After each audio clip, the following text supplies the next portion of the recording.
मुख्यमंत्री की कुर्सी कब मिली? 20 साल बाद। हिमाचल मेरी कर्म भूमि है कि सबर का फल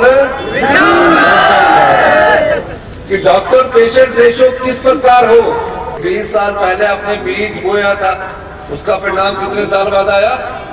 20 साल बाद आया। किस दृष्टिकोण से हमारी सरकार कार्य कर रही है? हिमाचल मेरी कर्म भूमि है।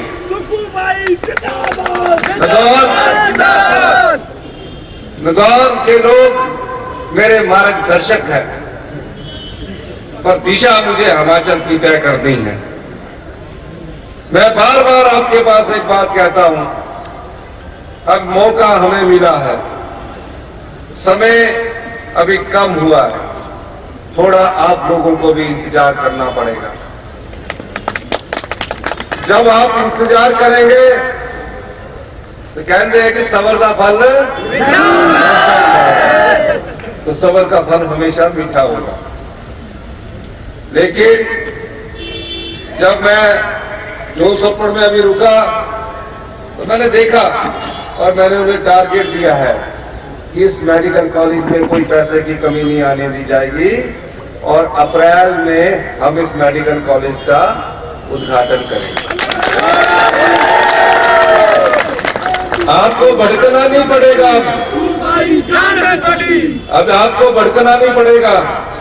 मुझे रात को फोन नहीं करने पड़ेंगे कि मैं यहाँ बीमार हूँ, डॉक्टर साहब को बोल दो, क्योंकि तब डॉक्टर साहब का भी रात को फोन स्विच ऑफ हो जाता है, क्योंकि वो भी बहुत थक जाते हैं। इस दृष्टि से भी हम कार्य कर रहे हैं कि डॉक्टर पेशेंट रेशो किस प्रकार हो। मैंने एक दिन देखा कि एक डॉक्टर पिछले 18 घंटे से ड्यूटी दे रहा है। मैंने बोला लगातार ड्यूटी दे रहे हैं? कहा मैं लगातार ड्यूटी दे रहा हूं। मैंने कहा हम भी राजनेता लोग हैं, हम भी 15-16 घंटे कर रहे हैं, पर 18 घंटे में आप पेशेंट को जब देखोगे तो आपका भी दिमाग थोड़ा कम काम करेगा। उस दृष्टि से भी हमारी सरकार ने ये कार्य करना शुरू किया कि रेशो क्या होगी और कैजुअलिटी में कितने वार्ड होंगे, वो भी जल्दी स्वरूप आपको हमारे बजट में मिलेगा। बदल दिए, इतने सेक्रेटरी बदल दिए, 3 महीने इस बदला बदली में ही चले जाते थे। हमने कहा हम व्यवस्था परिवर्तन के लिए आए हैं, हमारे साथ काम करना होगा। काम करने वाला जो अधिकारी होगा वो हमारे साथ चल पाएगा, क्योंकि मुझे खुद काम करने की आदत है, मेरे स्वभाव में काम करने की आदत है। और मुझे खुशी इस बात की है कि जिस दिशा से हमारी सरकार कार्य आगे कर रही है, हमारे मंत्रिमंडल के सदस्य कार्य कर रहे हैं, उसका परिणाम आने में तो समय लगेगा। अब देखिए 20 साल पहले आपने बीज बोया था, उसका परिणाम कितने साल बाद आया? 20 साल बाद आया। मुख्यमंत्री की कुर्सी कब मिली? 20 साल बाद। लेकिन नदौन की जनता को भी परिणाम के लिए 1 साल इंतजार करना पड़ेगा। जो नजर आएगा आपको, एक होता नजर आएगा, वो नजर आएगा। उस तरह से मैंने सोचना शुरू कर दिया है कि क्या क्या करना है, उस दृष्टिकोण से हम कर रहे हैं। एक और मैं साथ कहना चाहता हूं, हमारी सरकार नशे के खिलाफ एक बड़ा अभियान चलाने जा रही है। नशा हमारे युवा और भविष्य की पीढ़ी को नष्ट किया जा रहा है। मेरे मानना है जब हम कोई कार्रवाई करेंगे तो ऐसी कार्रवाई करेंगे कि भविष्य में कोई नशे के कारोबार में सम्मिलित ना हो। ये बात मैं इसलिए कहना चाहता हूं कि नदौन, हमीरपुर, इस तरफ भी नशे का बहुत व्यापार बढ़ रहा है, और जो नशे के व्यापार में लगे हुए लोग हैं, हम कहना चाहते हैं कि आप इस प्रकार का व्यापार छोड़ दीजिए। भविष्य में आपके खिलाफ कड़ी से कड़ी कार्रवाई होगी, कोई बचा नहीं पाएगा। इसलिए हम उनसे अनुरोध करना चाहते हैं, युवा पीढ़ी को नशे से बचाना है, ये हमारी सरकार का कर्तव्य भी है और हमारा दायित्व भी है। क्योंकि शिक्षा के क्षेत्र में काफी पढ़े लिखे हैं,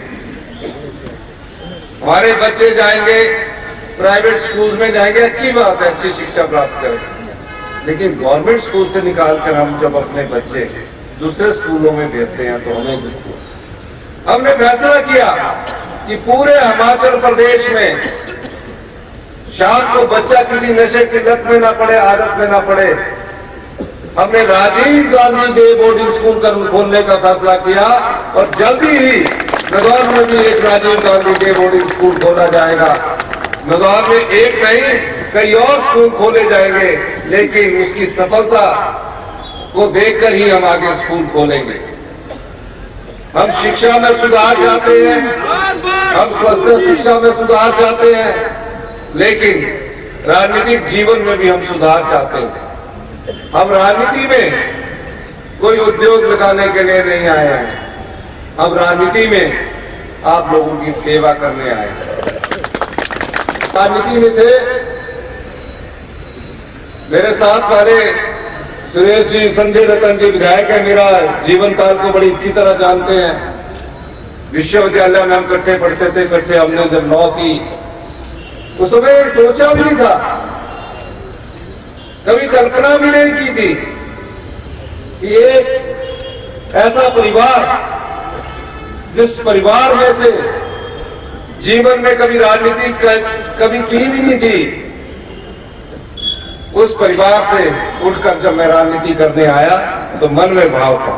मैं विधायक बहुत पहले बन गया, काउंसलर बहुत पहले बन गया, चुनाव मैंने 17 साल की उम्र में लड़ लिया, लेकिन आज उस अनुभव को याद करते मैं आपको वादा करना चाहता हूं कि हिमाचल के विकास में, हिमाचल के गरीबों की समस्याओं के समाधान में, युवाओं को रोजगार देने के लिए, महिलाओं को सम्मान देने के लिए, किसानों को उचित मुआवजा मिले, इस दृष्टिकोण से हमारी सरकार कार्य कर रही है।